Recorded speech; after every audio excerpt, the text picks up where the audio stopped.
Today is 5 hari bulan. So macam mana? Setakat ni tahun baru okey? Semua sihat?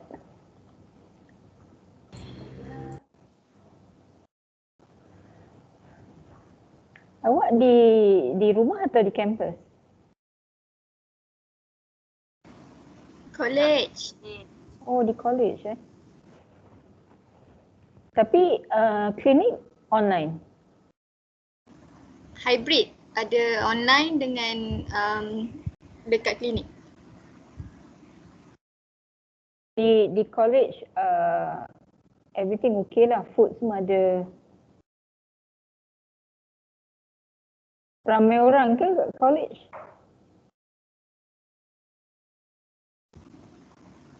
Ramai juga. Ada, semua ada. Okay. So dia macam normal time lah.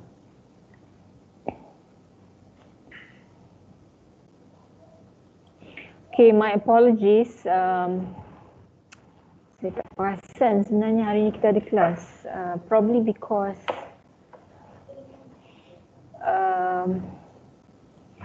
diary baru tak dapat lagi, so I have not put in.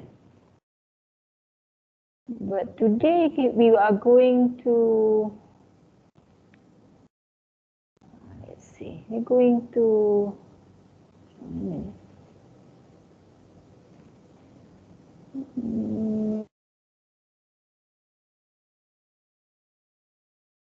we're going to continue sebenarnya speech acts from before.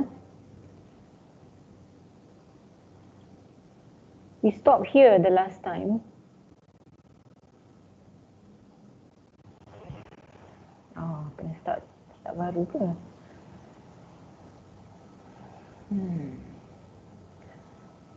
There must be some way.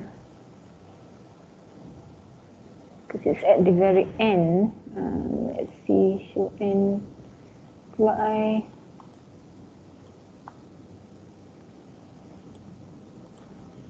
macam ni. Oh, it still goes to the front. So bear with me as I nak ke belakang tu. Here you go. Alright. Okay.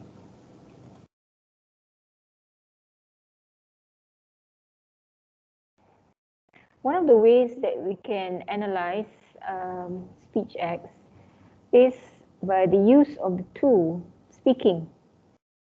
Speaking is actually an acronym. So the acronym is speaking, S-P-E-A-K-I-N-G. And each of the alphabets represents an aspect of the analysis. So we use speaking as an analysis tool to look at how people communicate and how that communication is often patterned. We can be using this for tape interaction, either audio tape or video tape. We can also use this to analyze written text in terms of dialogues or conversation.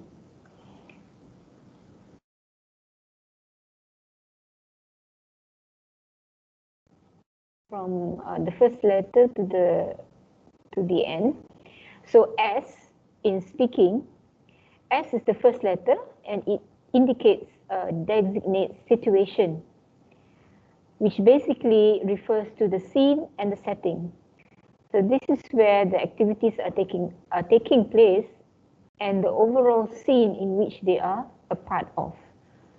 So when we are looking at some text or some dialogue,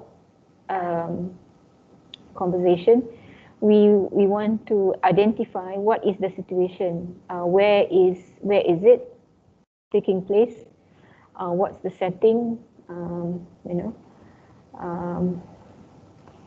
so that's S. And then we go to P. P refers to the participants involved. This is very important. This includes, or we basically say the audience. So this includes the people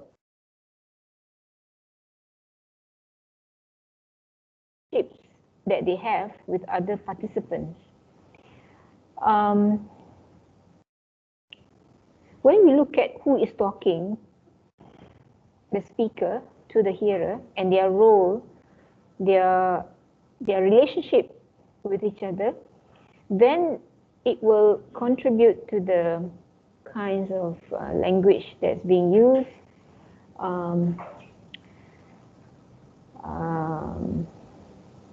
the terms of address, how the speech acts are being done, requesting, how are requests made. For example, a request from one adult to another will differ from a request from an adult to a child, or a child with a child. Or so participants are very important because they contribute to the to the interaction that's being analyzed.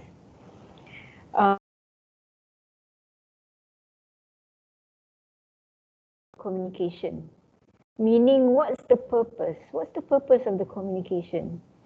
If we know the purpose, then we can understand better the why that interaction is happening, and it relates to the participant, it relates to the situation. But it is very important to know why. Why are they talking? Why are the characters in the novel or story? Why are they talking to each other? A is acts or speech acts, which includes both the form and the content. So you were saying the direct speech act, the indirect speech act the last time. So we have to look at both. Yeah? Any action that can be considered a communicative action if it conveys meaning to the interaction, we would want to know what is said and what is meant. What is said is what are the forms of the utterances, and then as we know, what is meant is might be the same as what is said, but usually it's not the same because we have the implicature and we have the presupposition inside those utterances. And then we have to match it with the ends, we have to match it with the participants and the situation. And usually they go in tandem with each other. Okay, then K. K is the key or the tone of the speech. So how are the speech sounds delivered? So it goes with the purpose, it goes with the participants. So if it's between two adults, the tone is different compared to two youngsters. The tone. And I is the instrumentality, yeah, meaning the channel through which communication flows can be examined. So this basically we can say is an oral interaction or it's a written interaction, yeah. Or sometimes the genre, well the genre is down there. So it's spoken or it's written. Instrumentality, it's like modality juga lah, ya. The norms of communication, and is the norms of communication or the rules, which is guiding the talk. This is in a way can be related to Grice's principles of cooperation, the maxims that we unconsciously observe when we are talking to each other. So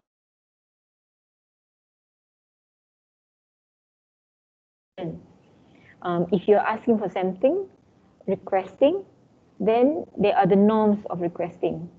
If you are describing, there are norms of describing lah. Yeah. So there is some rules that we use when we are after this we'll see an example of text, and we can apply that. Yeah. So finally, G. G is the genre. That means what kind of interaction is it? Let's say, is it a proverb? Can be cultural or traditional speech. So the genres can be, like we will see later, is an advertisement. So an advertisement will have its own aspects of it.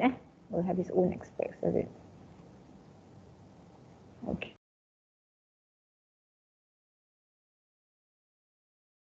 There is some kind of the way that you should deliver your apologies, or not deliver your apologies. That means you deliver it in an unconventional way.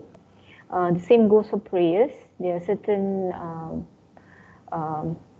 steps or rituals that you that are involved in certain prayers. Let's say steps in a wedding ceremony, for example. There are the rules of it and what to say and who are the participants. Yeah. And then there are small talk also. Small talk, like when you are talking to each other, you're just talking small talk. So small talk means nothing in particular. You're not talking about anything in particular. You're just talking about anything and everything under the sun. It's just usually a party where or gathering where you're just mingling around with the guests. Or small talk. Small talk means not very, not talking in depth, not talking, not stressing any importance, just catching up and wanting to know updates from people like that. Okay, so remember, I'll go again.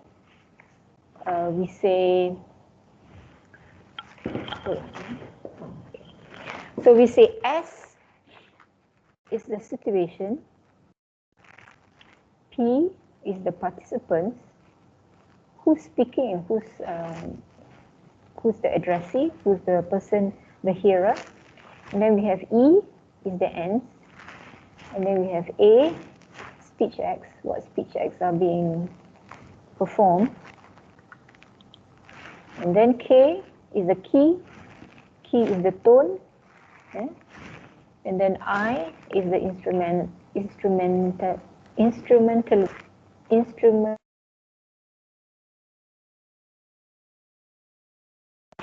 or the modality. And then you have N, which is the norm. The norms are rules guiding the talk or guiding the text.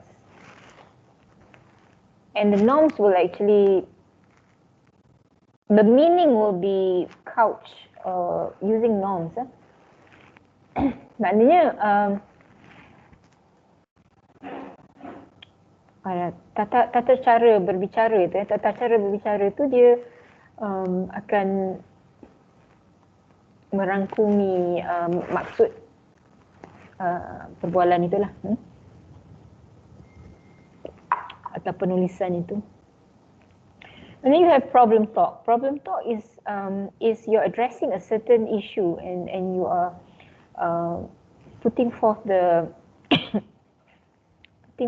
issue, and then you are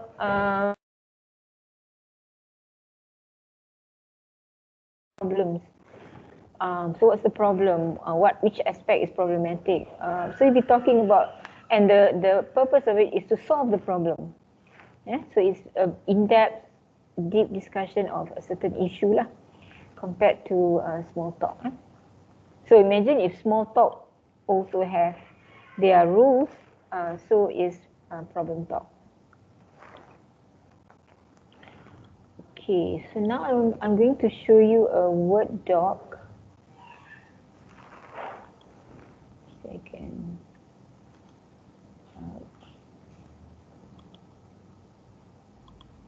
Right. I don't see it. I don't think you can see it, huh?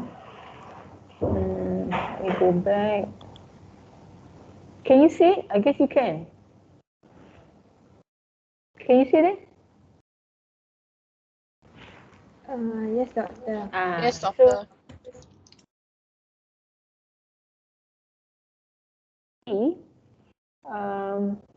How we want to apply speaking to this situation. So as you can see, this is a bank leaflet. So a bank leaflet means it is a brochure that the bank produces and gives out to the customers in order to introduce their financing program. Okay, so this is an advert, yeah, and you can see that if you apply the speaking, we will be able to draw out the characteristics of the text. So I'll just read it. The guaranteed bond, certainty in an uncertain world. The weathermen say the sun will shine. It rains. The timetable says you arrive in 5 minutes. Half an hour later, return of 31.9% net growth after 5 years. We will, and you, if you apply before 31st May 2000, will add to your investment. So you're not only guaranteed to end up with more, you'll start with more. Each issue, I think they're selling bonds. Each issue is strictly limited, so apply early to avoid disappointment. So the guaranteed bond, this is the one that they're selling, guaranteed bond from Bank of Scotland Investors Club. Call us on this number, quoting this code, we'll answer. Ask us for more information, we'll send it. Visit our website to interact, and we will. Sign off, Bank of Scotland Investors Club. Okay,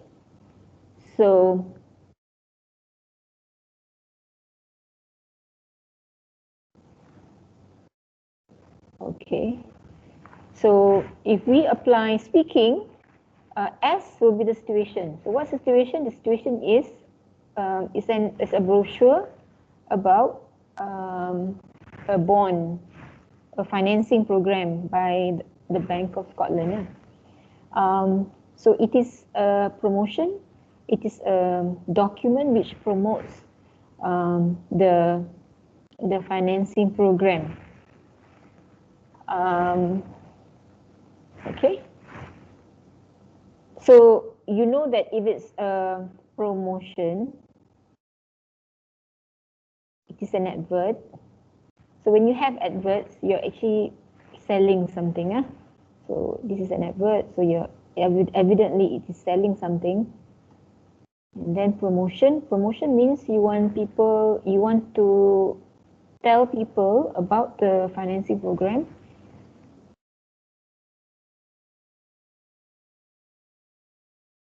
The audience about the financing program. Okay, so then we go to participant. Who are the participants? So we say this brochure is from the bank, so the bank is one of the participants. Basically, the bank is the, in a sense, is the speaker, although it's in written form, but or writer, speaker or writer. And then you have another party, which is the public. So this is a participant, members of the public. So the bank is talking to the members of the public.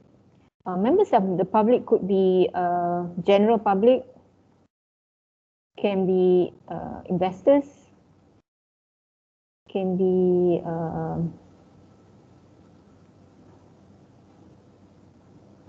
general public would be people who wants to just save money, and then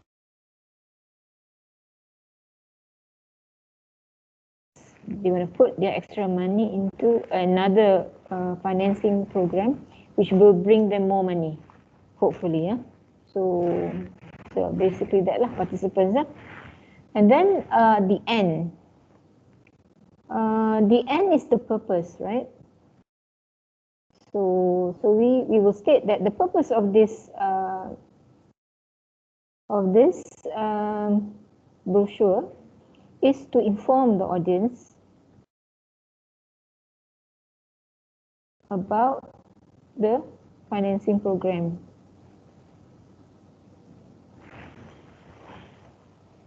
What's the other purpose?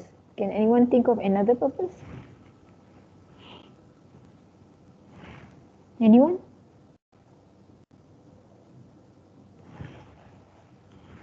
Can't hear. Louder.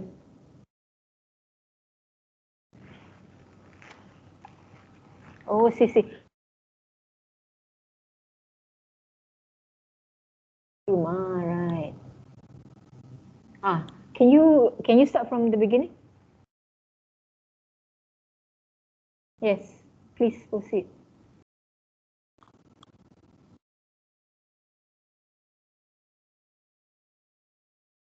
Was someone talking just now? What's the other purpose of this brochure?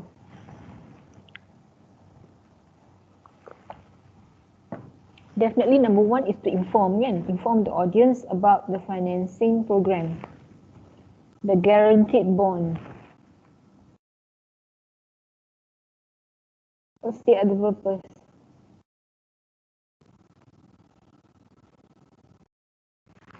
We want people to invest in the bond.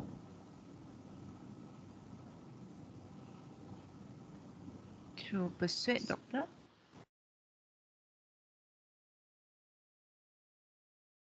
Invest in the bond. Okay, all right. Okay, and then that's the end. Inform and to persuade. Okay, so what's the speech acts here? Eunice. Is Eunice there? Yes, doctor. So what's the speech acts that is happening in this brochure?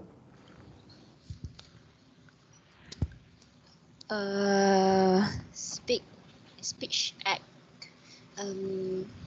Would doctor mind for the slide previously that doctor showed the speech act?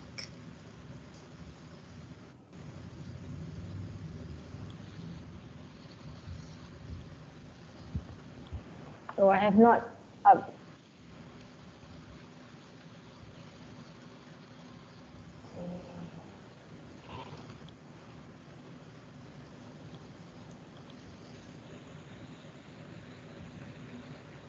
We have this examples, but we also have this.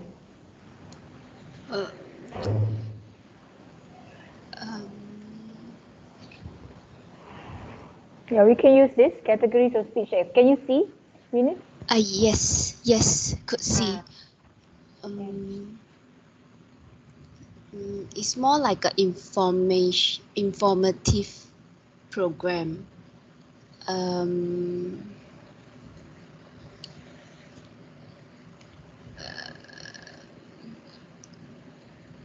I'm not sure. It can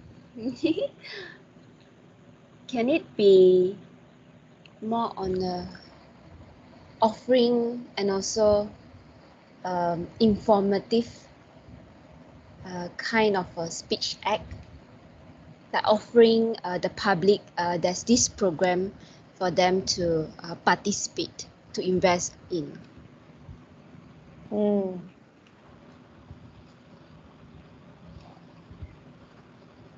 So it could be commissive. Yeah. Permissive.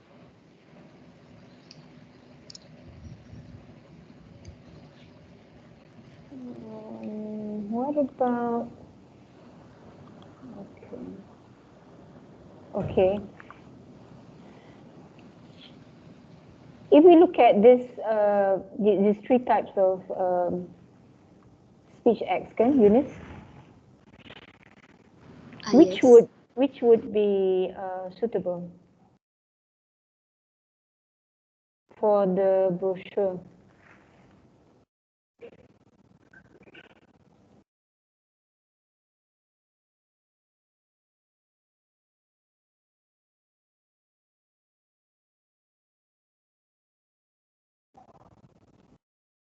I guess it's the third one.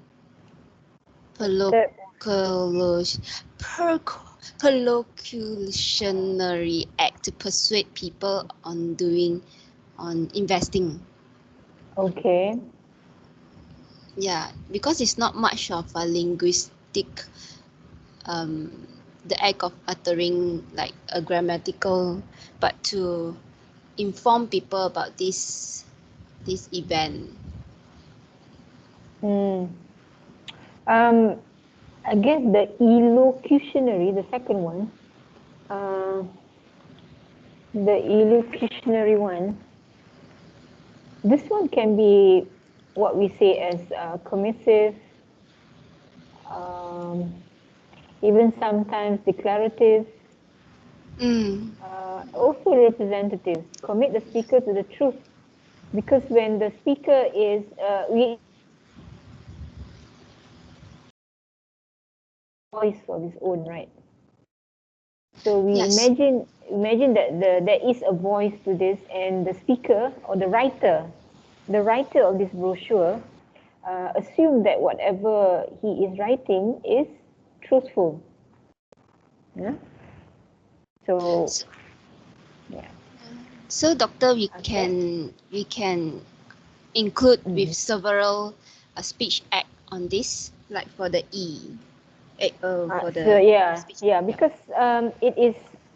it can be there's no doesn't mean that you answer with one answer. It can be a few answers, which is relevant to this brochure, right? Yeah, true. Yes. Okay, yes.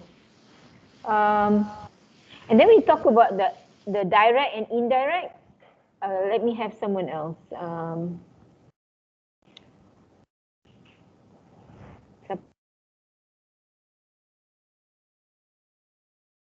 Indirect act, speech act.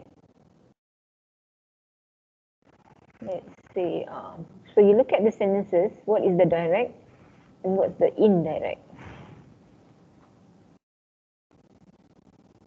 Direct is usually the form of the utterances.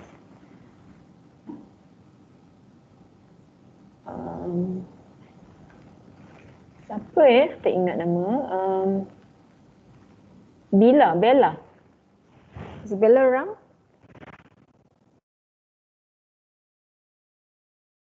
Nabila, isn't it? Bella ada? Tak ada ya.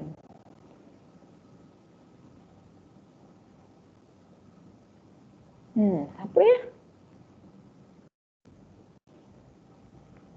Umur lah kot. Umur dia? Yes, doctor.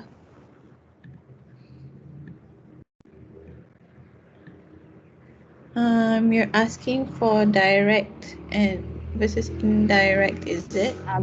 Based on the brochure, what is the direct and the indirect? The direct is declarative, like it's declaring. For sentence 1, let's say. Okay, sentence 1. The guaranteed upon certainty. Everything lah, but okay, never mind. So the direct is the declarative. So most of the sentences are declarative, Yeah. but somehow something is happening here. Can you figure out what's happening here with the form?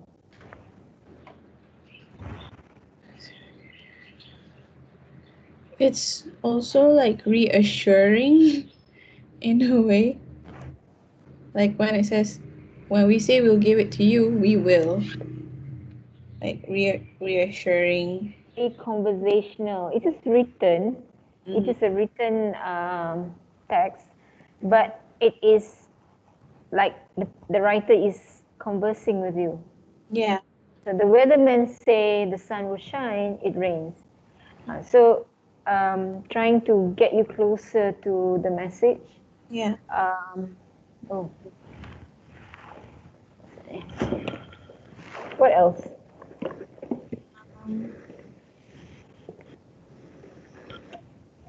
What is happening there?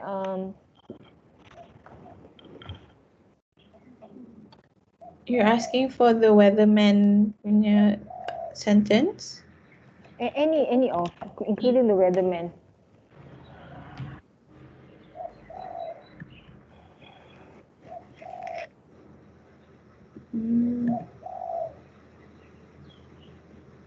Is that the bird? Is that in your background, Umu?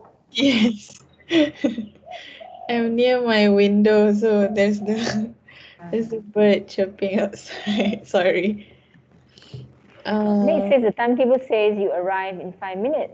Half an hour later, you pull in. What's happening there?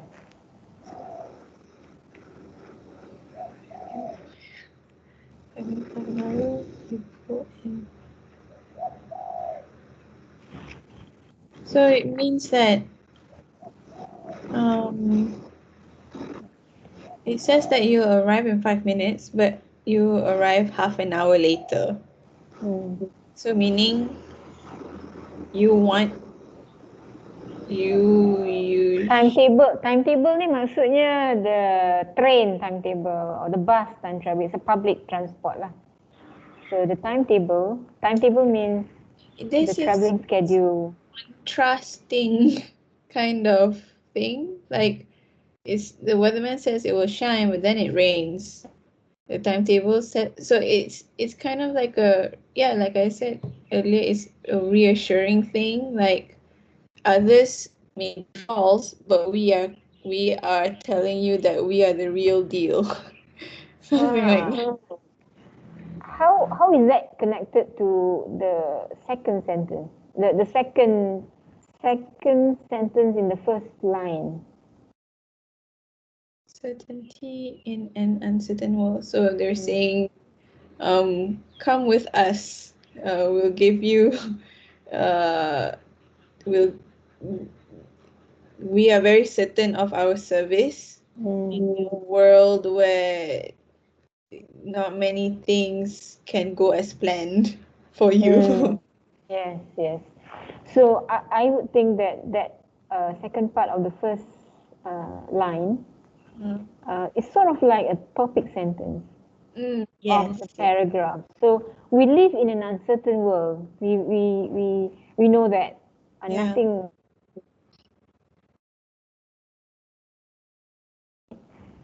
So we live basically in an uncertain world.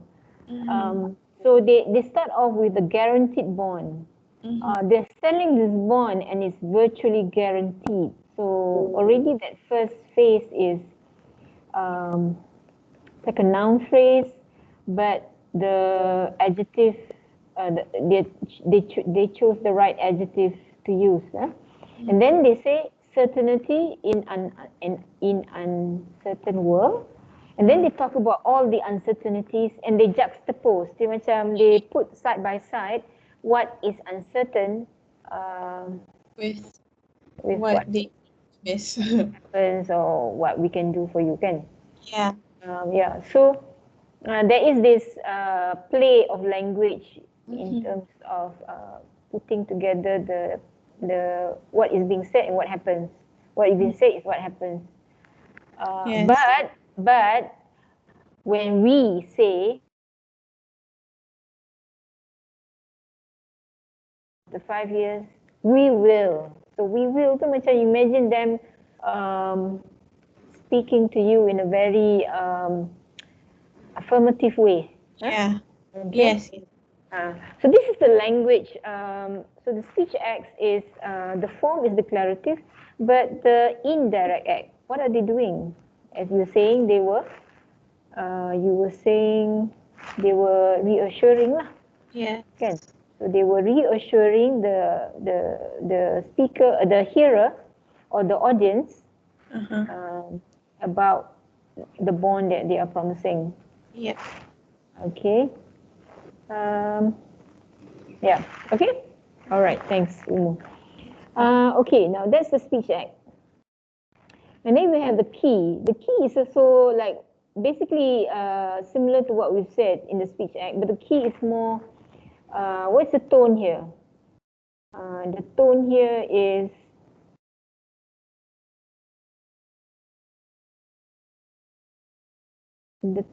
very. The bank is being very bold, B-O-L-D. The bank is being very bold at, how do you say, at claiming what their bond can do. They're very sure of themselves. So that's why in the examples of the other sentences, when they put together what's supposed to happen and what happened, they are giving you the uncertainty, kan? And then they promise you that they'll give a return, and that if you apply before a certain date, we'll give you some discounts to your investment, so you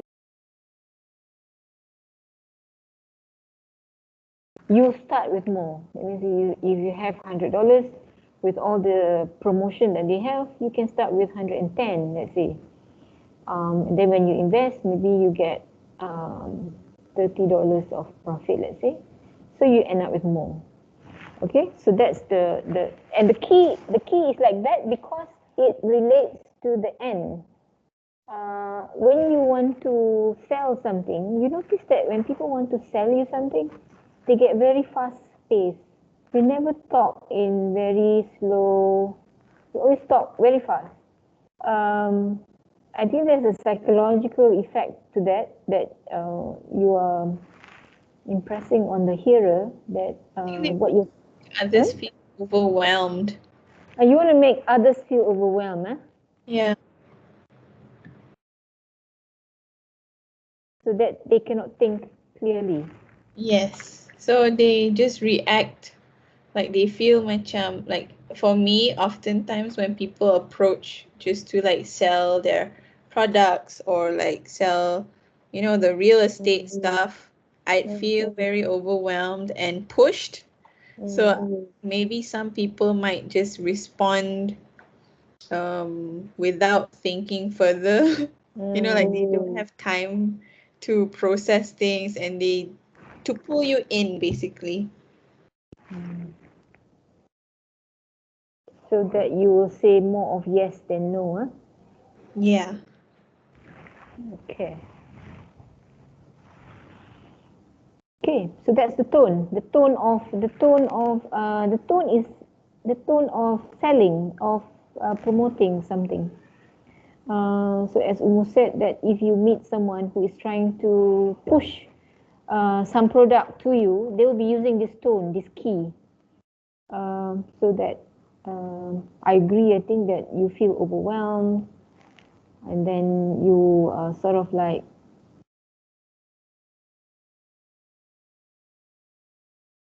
they call you up and say, "Can I just have 5 minutes of your time?" So I've had many experiences that 5 minutes will turn to 30 minutes. So when someone says, nowadays a lot of people call you and say, I just wonder if I can have 5 minutes of your time to tell you more about our program on some insurance policy or something. So I basically cut them short and say I don't need insurance because I'm retiring. I have enough insurance. I'm not interested. So so when you say that, you cut off completely that channel of communication. so they don't have the opportunity to overwhelm you. But they will say 5 minutes, but they will not do it in 5 minutes. They'll do it in 30 minutes. Yeah? So that's how the language of the lingo of selling. Okay.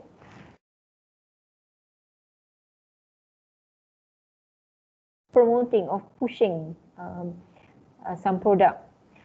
Therefore, the sentences are short. You see, yeah, the sentences are short, and there's a rhythm to it. The weatherman says the sun will shine. It rains. The timetable says you arrive in 5 minutes. Half an hour later, you pull in. So dia macam ada some rhythm to it. So that's the tone. Okay. Then we look at the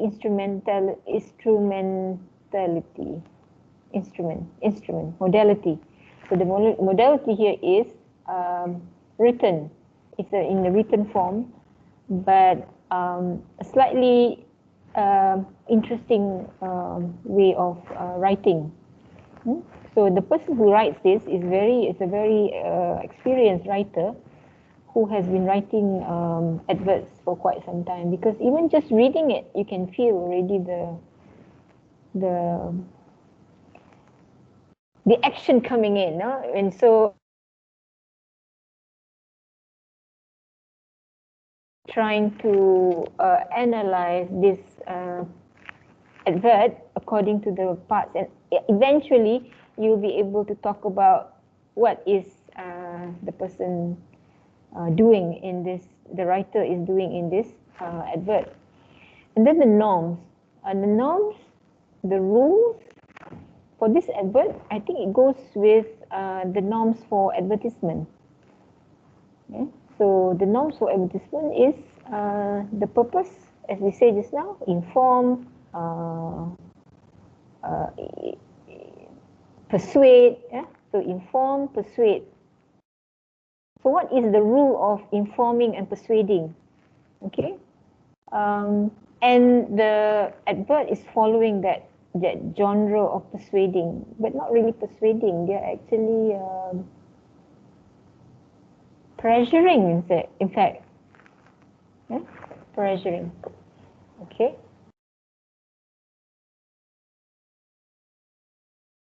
If you look at,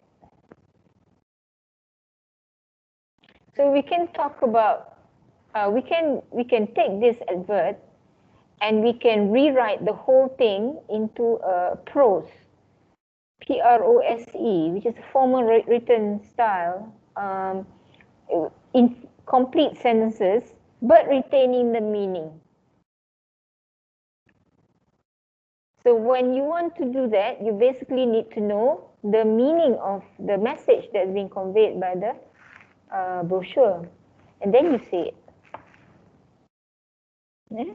So basically you say this brochure or this leaflet is about the Bank of Scotland offering to the public a financing program called the bond or guaranteed bond from Bank of Scotland. In read the brochure or the leaflet, the writer is using the language that is suitable for persuading or informing the readers about the bond, putting side by side the fact that the world is uncertain, but the bank is offering something which is certain. They promise that they will be offering certain things when we buy the bond. Okay, and then you can say, for example, they will give us a sure return of 31.9% after 5 years. Guaranteed, that means if they lose also, they still have to pay us that amount of net growth. And then they will also give us bond before 31st May. So aside from getting returns from our investment, we will also be earning a bit more because of the discounts. The bank also informs the reader that the issuance of the bond is quite limited, and therefore interested parties need to buy the bonds or apply to buy the bond as soon as possible, so that to avoid not able to secure the bond.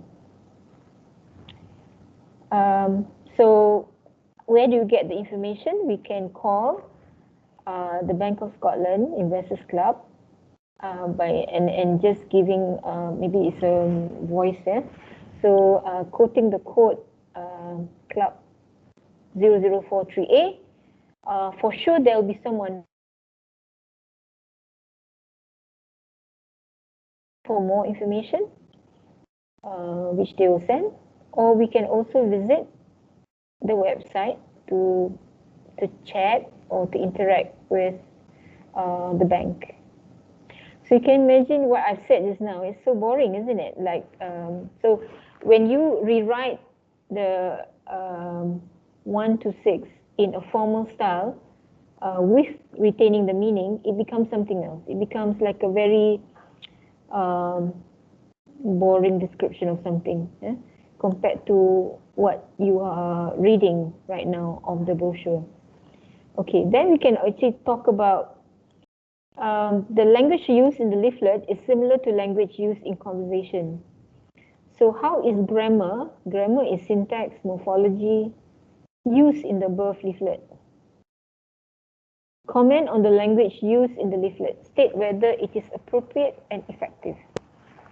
So basically you have to comment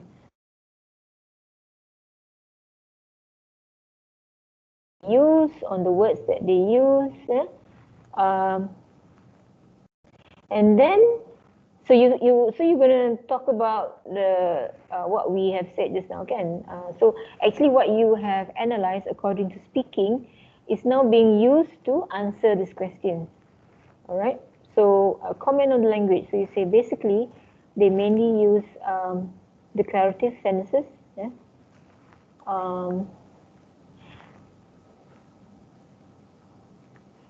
Declarative sentence, and it's usually a compound sentence because you have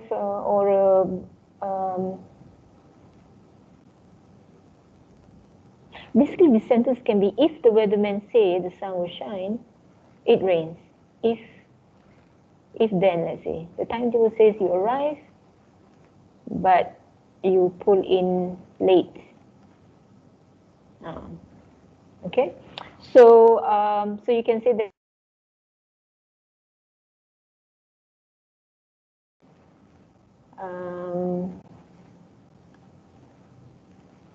and then comment on language use. It's short. The sentences are short, so it catches your attention, not long sentences.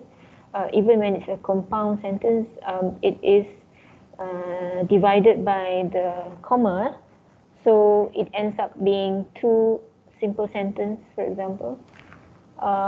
So these are all used to attract the attention and retain the interest of the reader. In terms of morphology, it uses the auxiliary will. It basically uses present tense. It uses present tense so that it is more alive. Usually present tense gives that alive sense of meaning. The words, what can you say about the words?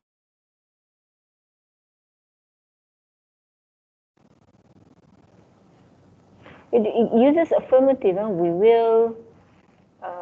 You start with more. So you can comment on the tone, like we said just now. The language use, the tone, or the key. The key. And then the third one is number C is you compare the language use that you wrote in 1 that I had just rattled off just now rephrasing what's being written in the leaflet. Contrast the use of language in the leaflet with the language you use in your rewritten text. So of course, when we use the rewritten text, it doesn't have the essence of the leaflet, right? It's more mundane, it's more like reported speech, it's not alive.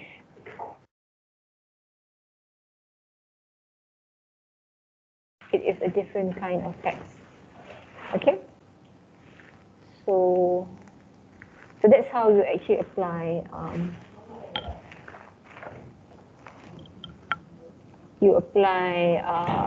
speaking. All right. Okay. So now I'm going to we finish with that. Let's see what I have here.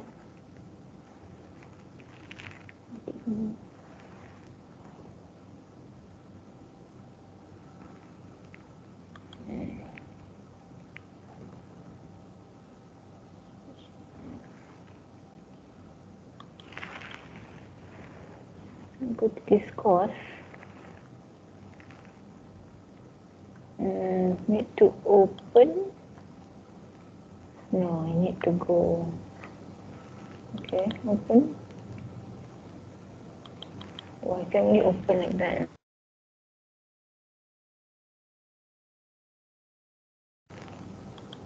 Okay. Oh, I see. Take this one. Discourse analysis.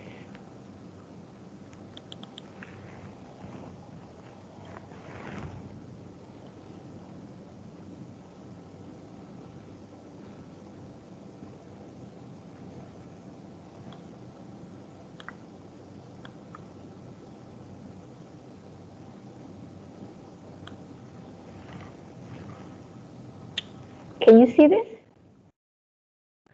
Yes, doctor. All right. All right.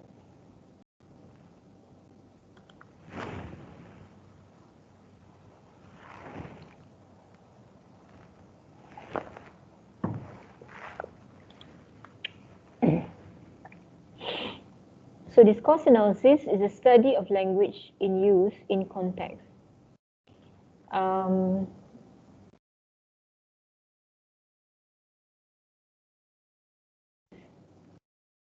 But discourse has a different kind of, it takes on a different kind of aspect of meaning. It has context. What is context? So first, he's one of the well-known sociolinguists. He says voices should not be entirely dissociated from the social context in which they function. All texts should be regarded as having the implication of utterance and be referred to typical participants in some generalized context or situation. So we can look at context in terms of relevant features of the participant, in terms of persons, people, personalities, the verbal action of the participants, or the non-verbal action of the participant. So obviously, individuals' personalities in a discourse. What is interesting is that we look at the verbal action of these people, but equally important is the non-verbal action, because some people think only what is said is meaningful, but sometimes what is not said is more meaningful. Silence. Sometimes silence is so full of meaning, it gives more meaning than what is said, basically. So non-verbal is very important. So silence is non-verbal. You can also have non-verbal as in body language, non-verbal. So the way someone stands with regards to each other will give other people information about their relationship, for example. Or sometimes just by the way people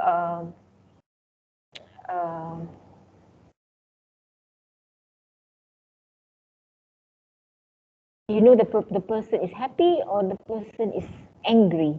So when someone is angry, the body language, the posture of someone is angry is very, you can see the intensity of it, compared to when you are happy. You're happy, so you're jumping around, you're putting your hands up, and you know, so the non-verbal action is also equally important, lah. Okay. So the relevant objects, of course, is the object of conversation or written, and the effect of the verbal action. So basically, just like the prolocutionary, effect of the verbal action, prolocutionary, relevant object is the elocutionary. So discourse is language in use in context. It can be spoken. So we can have interaction between two people, for example. Yeah, so 3 pounds of apples, please. John.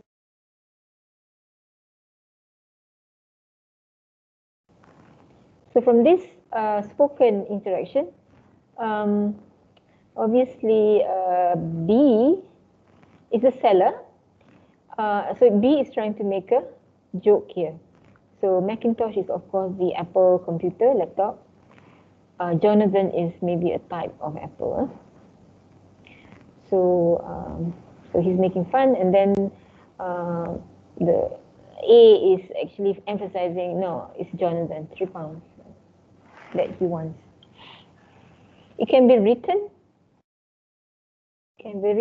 So you say pare, take off the skin, core, take out the seed, and slice thinly 4 cups cut apples and place them in a pan.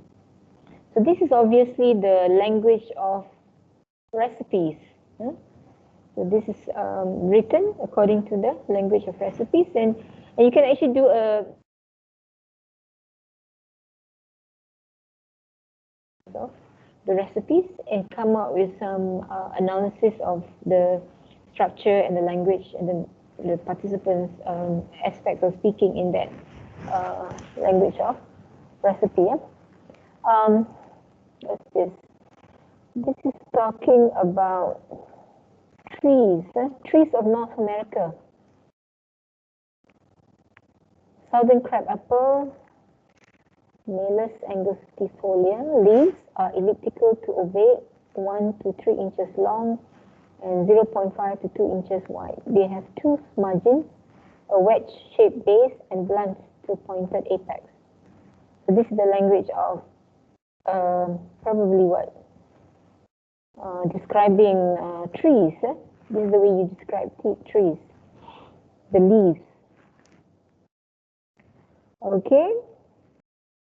And this is another text where in slices and dried them on the boulder in the sand. So this is the maybe in a novel, on the side of the mountain. But kind of like equivalent, like the same meaning as the recipe language. But yeah. So as you can see, even with written, there are different ways of writing according to the rules of the genre. So discourse is language above the level of sentence. 2 or 3 or more sentences in a coherent unit. Usually you have the sentence level, you put a few sentences together, you get a paragraph, right? And then you put a few paragraphs together, you get a discourse or a text or an essay. So actually an essay, yeah? Okay. So there are things that's happening in discourse when you are writing, or when you're reading the discourse. So there is a thing which we call coherence. So what is coherence? So speakers and writers construct their talk and text to fit the current context and foregoing talk or text, thereby signaling coherence. So they construct their talk and text to fit the current context and foregoing talk or text. So there is a coherence. So basically just like some kind of unity. Coherence is unity. So while listeners and readers interpret talk and text based on the context, they thereby inferring coherence. So when we are listening to someone or we are reading something, we when is written in a clear manner and able to express some kind of message or meaning. So there is coherence there. So let's say you read something, it flows, the flow is very smooth, and then you get a clear picture of whatever is being described. So there is coherence. But however, if you read something and it's very, it doesn't relate to one another, it's disjointed, we call it, then there is lacking of coherence. So coherence is very important. So much of what discourse analysis is the more precise definition of language use, language in context, coherence. So what are the objects involved in discourse analysis? You talk about use, context, coherence, register. Register is basically the terms that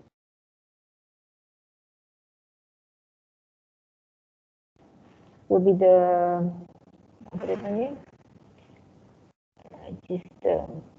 terminologies, which is the terminologies, the words lah, the terms, the terminology that's being used.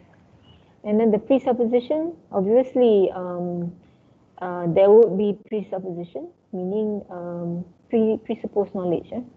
You can't be writing everything. You must presuppose something. You must presuppose that I'm writing this to someone who knows. When you're writing something, let's say you're writing for the audience of speech therapists, there are many things that you don't say already because everyone knows. So you can go straight into the text and focus on the issues that you really want to discuss. However, when you want to say the same thing or write the same thing to another group of audience, linguists, educationists, you need to put in the background knowledge because they don't have that presupposition. A good writing with coherence will actually provide that knowledge. Or a good writing with coherence will not be repetitive in repeating common assumptions. Kadang-kadang kalau you repeat the same shared assumption, you're being redundant. So when your audience is reading your text, they feel bored. Why is he being so lengthy? I know this already, like something like that. So the writer needs to analyze the audience and decide which level he's going to pitch his writing. So I don't know if I told you, but I actually experienced that myself when I was starting to do my PhD, reading text I was going to do theoretical syntax. I was reading the theories, and I was telling my supervisor that I know when I read, I know the words. But somehow when I finish reading a page, I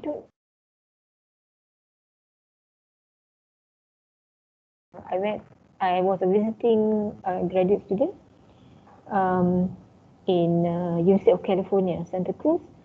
I then discovered that whatever I didn't know was actually the background knowledge of the theory that the author has assumed that all readers would know. But because I was not from the theoretical linguistic background, I was from the teaching English background. Yeah? I was a teacher. I was trained to be a teacher. So when I was trained to be a teacher, I don't have that exposure to the theory. I don't have that. So when I read it, it was hard for me to understand. Yeah? But later, when I had exposure to the background in the theory, when I read it, it makes sense. So that's how important presupposition is. So a good writer, a good author will actually gauge the audience, and then pitch the writing at the right level, not too low.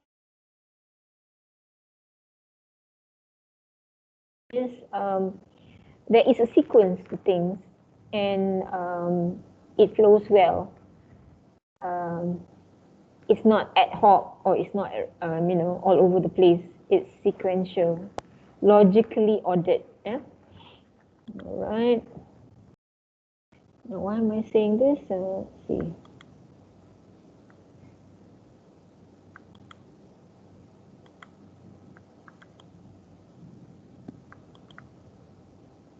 See.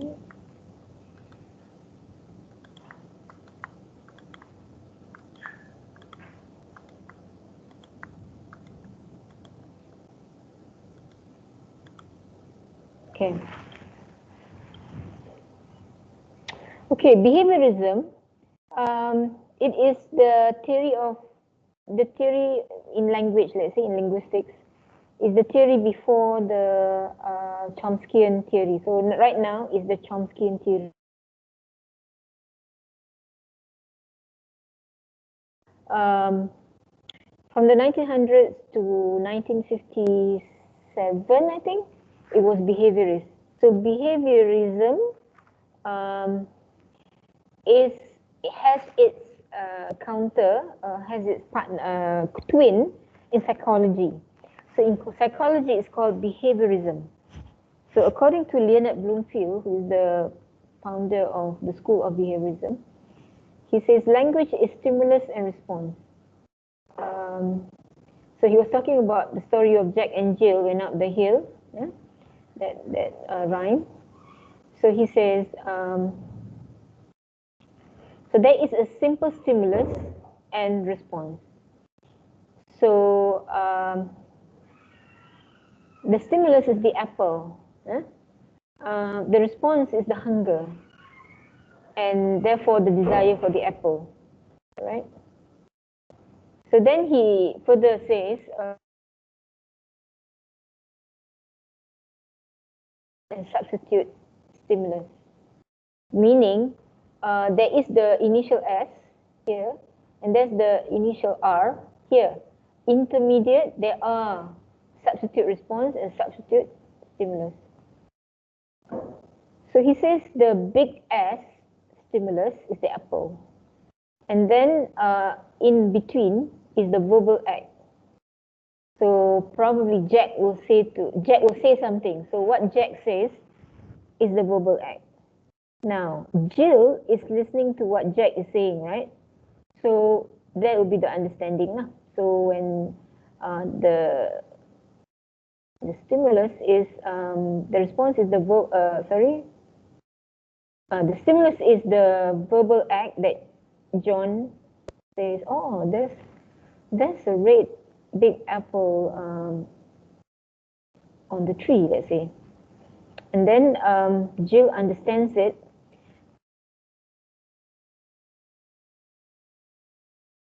Pluck the apple from the tree and give it to Jack. Okay, so so this is actually trying to break down the discourse, trying to break down the theory, the story. Sorry, trying to break down the story into the terms of behaviorism, stimulus and response. In psychology, it's very pertinent. Stimulus and response. The dog Pavlov, the dog. He was trained to salivate when he sees an apple, a food or a bone, let's say. So whenever the stimuli is the bone, and then he will respond by salivating. So then the same schema is being used in language of a story, which is another famous linguist. Language as instrument of activity in concrete context or situation, also phatic function, mere exchange of words and mere function. So So then Malinowski looked at tadi tu Leonard Bloomfield looks at it from the perspective of behaviorism in terms of stimulus and response. And then Malinowski looks at it as activity in concrete context of situation, which can also include fatigue function, looking at it as mere exchange of words. Jacobson, these are all very people who are very well known in their time, linguists. Okay, so they then extend that to other functions. So they are saying that you have the addresser who is the speaker, and then you have the address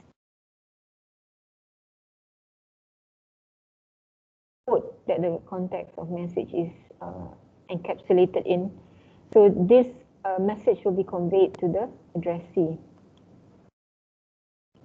And then he further divides that into emotive, referential, poetic, phatic, metalingual, and cognitive. Let's see whether there's So when you are writing or when you are conveying, referential. What is denotative? So referential means what are you referring to? So what are the message? What are the message or information that you want to convey? Aside from the message, you have the emotive, the expressive. What is the expressive? So to express attitudes, feelings, or emotion. So just now, in the advert, what is the emotive? The emotive is to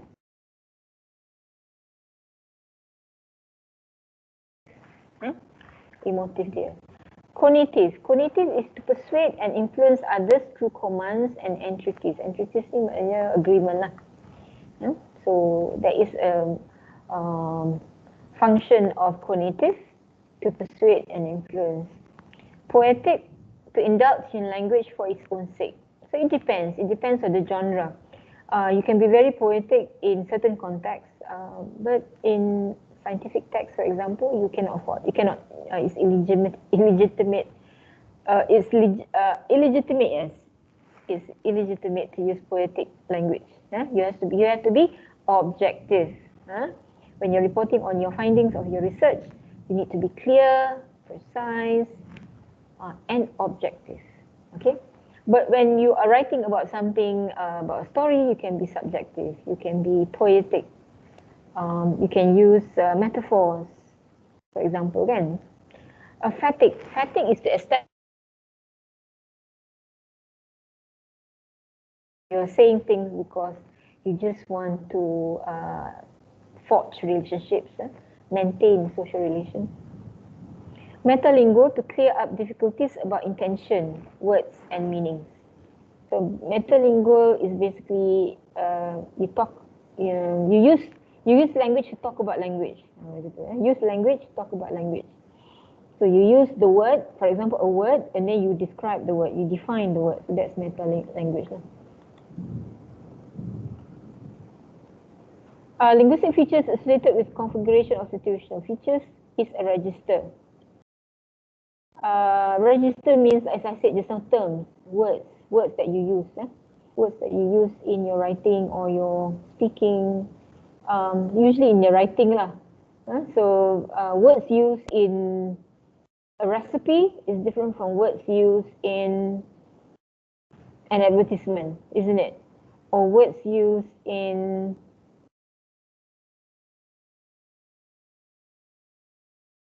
linguistic features in terms of the words used.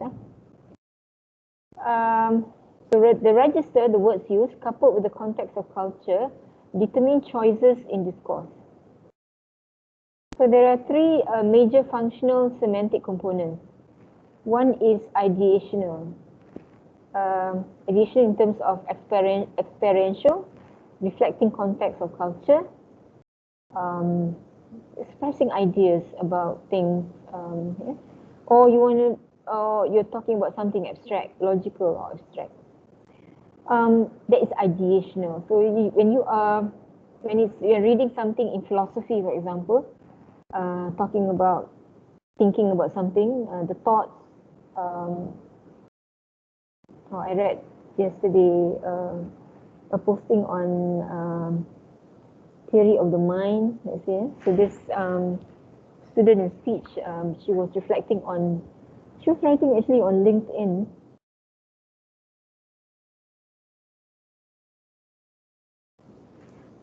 So she was talking about some aspects of it, and I'm kind of proud of her because she was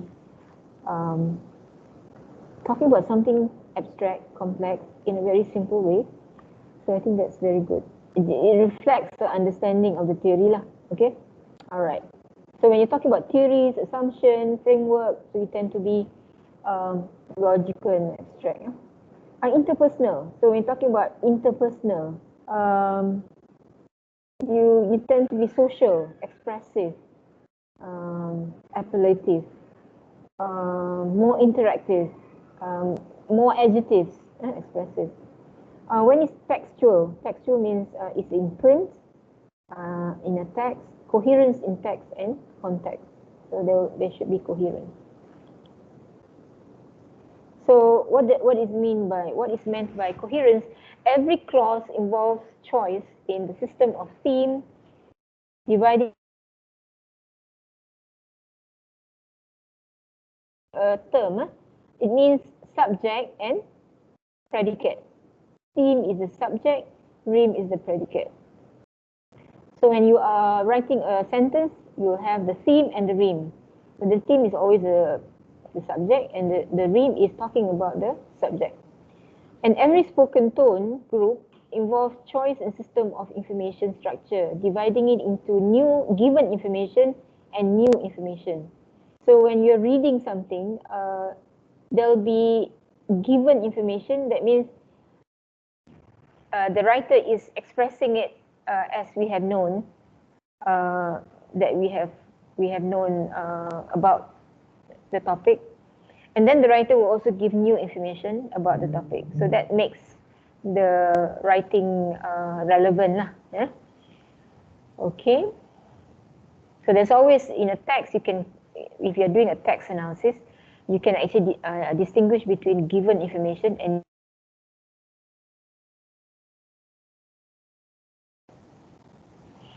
then uses of language. So for any linguistic community, we can recognize certain events in which there is a use of language, function of the language. So sales talk is like the advertisement that we saw just now. Sales talk, there's sales talk. Sometimes when you just currently whatever social media you're on, a lot of videos are being shown, or you're scrolling down a lot of videos, can. So sometimes you scroll down, scroll, and then you come to this interesting looking video, and you click on it, and it plays, and then it starts to be actually promoting something lah. You can actually distinguish between what the talk is going to be from the first 3 seconds or. Then when I suddenly realized, he's selling something, so I just scroll further down. So self-talk, they have certain use of the language. Chatting.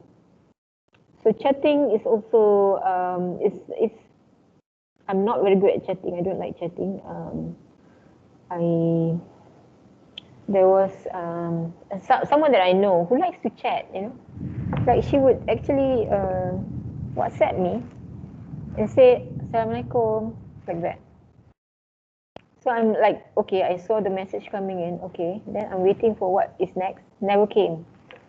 Okay, never mind. So I'm gonna reply lah. If someone gives you the salam, you need to reply. So I say Waalaikumsalam.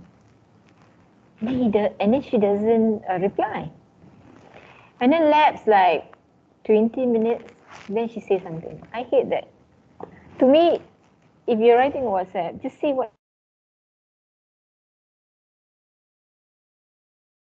And I don't like that because you are expected to be waiting. you want to do something else, but it disturbs whatever you want to do because you have to focus on the chat, and that doesn't interest me lah. But I think maybe it's interesting to younger people chatting ni. Gossiping is also there is some use of language. Let's say gossiping. So you say, I know something, but I'm not supposed to tell anyone. And then of course when you hear that, then you say, oh, please tell me what it is. Oh, I can't. I promised already someone. I won't be telling. I cannot tell anyone. And then after a few persuasions, she will tell. Yeah. So that's gossip. Okay. Debate also same. Sermon same. Doctor. Yes. About the chat part just now, you were mentioning about how like the interval between the message sender and the receiver, right? One thing about for me, in terms of chatting, there's this thing where the flow of interaction is not normal. Like for us, if we imagine a conversation, it's a back-to-back thing with that is in a short interval or like in a immediate setting. Like interchange, right? Yes, but like with chat, you write something, then the other person writes something else. yeah. That means you say something, then that person reply to you, and then you reply back, and then so it's like a conversation. Yeah, but with chatting, I realized that the conversation can be really limited and disrupted because of that, the interval between what one person is saying and what the other person replies. And also sometimes, I'm not sure if this happens to you as well, but like in terms of topic maintenance, it becomes a problem because, well, for WhatsApp for one, you can reply to previous messages, but sometimes when we ask questions or when we converse with someone, we would say the question in one part, and then suddenly towards like lower down in the conversation, the person goes back to some place in the conversation where it has passed, and it's I don't know, the timing is very unnatural, and it's not it's just unnatural for me. I feel like that's the downside of chatting online. Like talking to a robot. Yeah, like talking to a robot. Okay.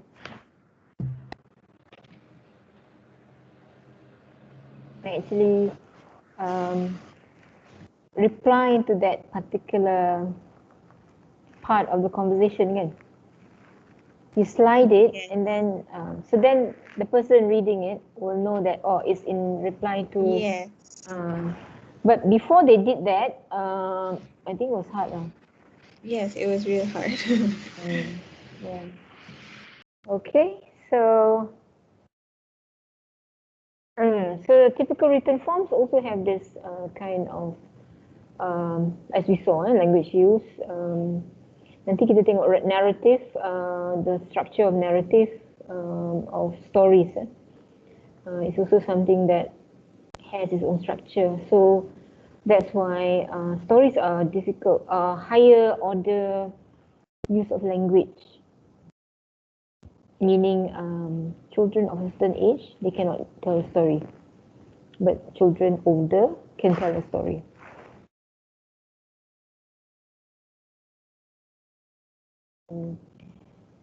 In cultures where we don't tell, we used to tell stories. I think we actually come from oral tradition. That means our forefathers, they used to be telling stories, a lot of stories to their younger ones.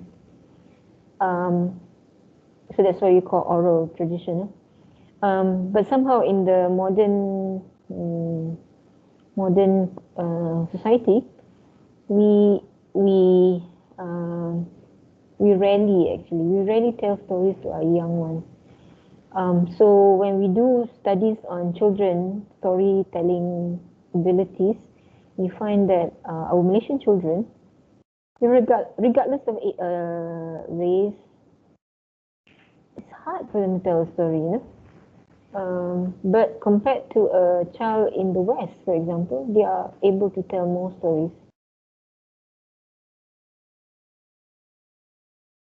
Is on story retelling among children, compared to when we do it on our Malaysian children. Somehow they don't have enough practice with so they don't get the structure of stories. So they don't not able to tell stories in a more comprehensive way. All right, so okay, so I'm going to stop here. This is the 13th week, right? Anyone has a schedule? Is Alia around? Yes, doctor. So this is the 13th week, kan Alia? Yes, 13. And I actually owe you one lecture, kan? I missed one lecture, right? Yes. So 14 and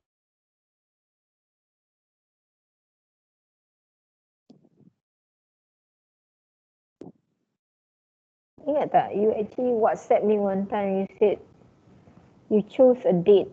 You remember? Or you and your classmate? Yeah, we choose for the presentation Ah. one. When is that? What date? 12. Presentation is on 12 12 January. December. Oh, January. So that will be week. What week will be that? Or what week will that be?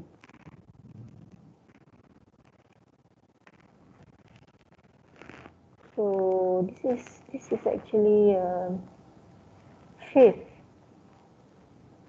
So this is Tuesday, eh? So 12 so that actually is 13th week lah. Are you presenting to this week? Wednesday, Thursday, We're gonna Friday? present on next week, doctor.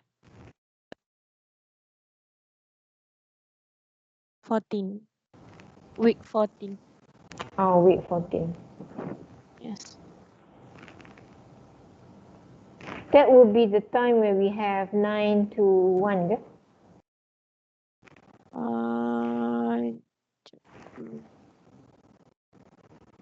Uh, 2:30 to 5:30. Oh, okay. So 12th of January, which is on a Tuesday, Tuesday.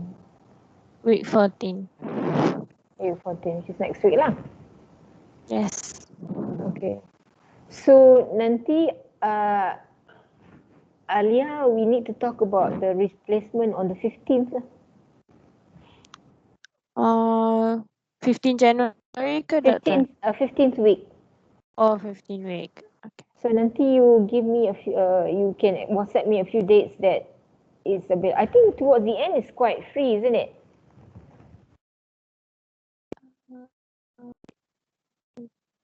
As in the beginning. Okay, so we're going to choose a date lah to replace Alright. the 2 hour lecture. Okay. Alright. Okay, thank you so much. Sorry, I forgot just now. Alright, have a good week ahead. Excuse me, Hi, doctor. Yeah. I would like to Yeah. ask a questions regarding our written assignment. Yeah. We are quite vague in terms of the writing. So we will Okay. See, the idea is that elaborate about that. yeah. So the idea is that you have a concept. So the concept can be in semantics,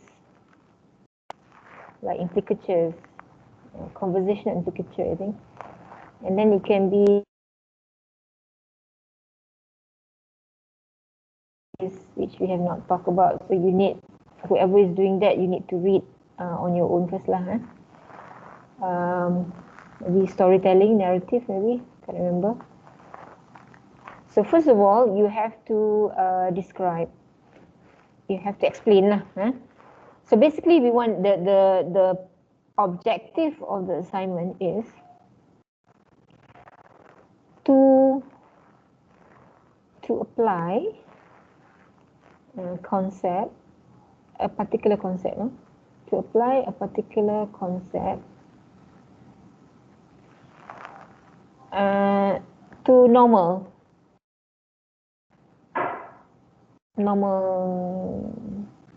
population.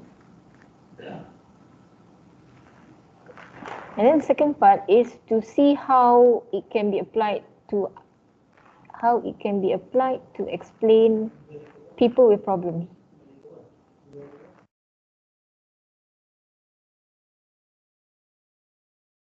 Right. So for example,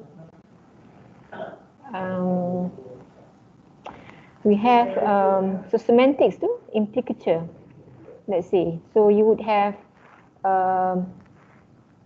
what happens in normal situations. So these are all actually research from the library.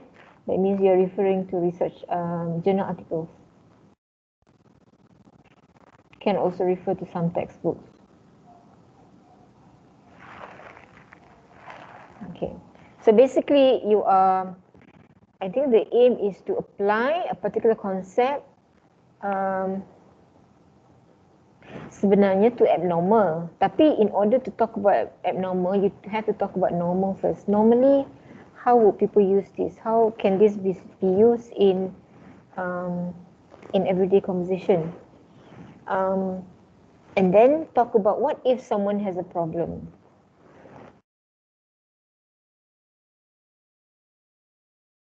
Happen. So according to this particular study, they explain, according to this particular study, they looked at a group of people with pragmatic difficulties. What did they find? That these people are not able to do this, but not able to do that. So it's actually a library research lah. You're looking at journal articles which talks about that concept. For some of the topic, the concept, you can actually try to tie it in with some language, some assessment tool. Let's say, so katakan kalau if you're looking at conversation analysis, or even just anything lah, anything with people with aphasia. So people with aphasia, for example, they have naming difficulties, word finding difficulties. So this you know, I think you are learning about it this sem. What is the normal what is the concept that's happening there kan? And then you katakan there's a tool. So let's say you have the Boston naming tool. We actually adapt to a Malay Boston naming test or tool. So that test is developed to help people with aphasia in certain aspects. So word finding difficulty, let's say, or naming difficulty. So basically, the concept is from semantic or from discourse. Or semantics, let's say, naming difficulty. So naming difficulty, for example, it comes from the fact that the meaning of words lah, kan? So the meaning of words will have the sense, and it will have the reference.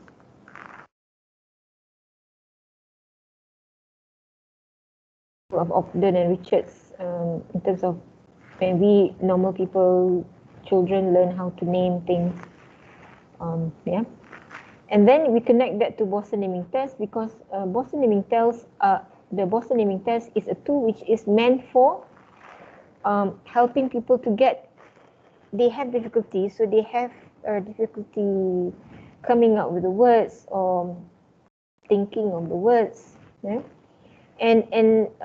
So we need to explain how is this concept being applied to this test. So you need to understand what Boston naming test is doing. What is the objective? How method of assessing? And what does the score tells you? So you're actually now taking the concept of semantic and apply it to something which is used to describe difficult. So taking a particular concept and applying it to people with communication difficulties. Is that clear? Ada soalan tak? So for some of the topics, you might get a tool that you can actually take and use that tool to uncover or to extract the terms that's being, So for example, you have a pragmatic test. Ada kan pragmatic test? I think this pragmatic test is for children, let's say. We have a Malay one in the resource room. But Dr. Kartini and Prof. Zalizan and Kartini Ahmad. So you can actually administer this test to children, and see which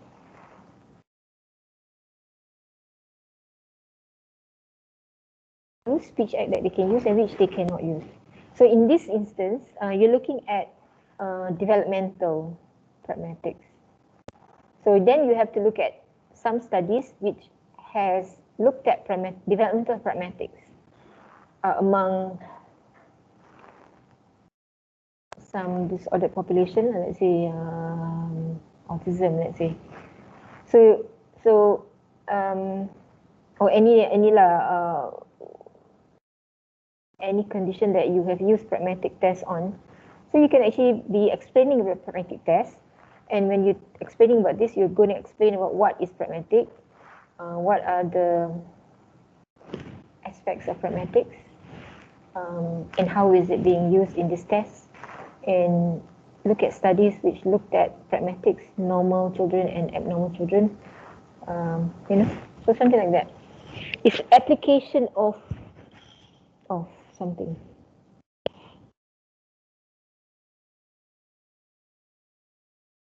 Any questions with that?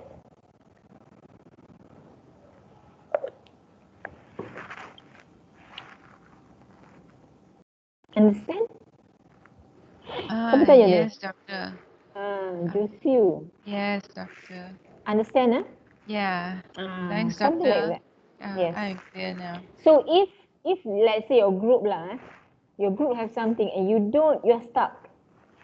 So you just invite me to a Google Meet for half an hour, let's say. We can just brainstorm. Just invite me. First WhatsApp me, Doctor. Can we arrange for some discussion with you? Either I give you the time or you give me the time, and then we'll say, okay, we'll meet at this time. So we just do it online lah. I can help you to do it now lah, this week lah, because your presentation is next week. That lah. On this assignment, yeah. Okay. All right. So basically, I'm finished with the other course, linguistic pengenalan, pengenalan kepada linguistik. So I'm pretty, in a sense, I can make time lah for some brainstorming discussion with any group. Tapi look at the time juga, so sometimes I have meetings or tadi tu workshop. I have to attend online. So just contact me. Alia has my number. Okay? All right. Thank you for your time.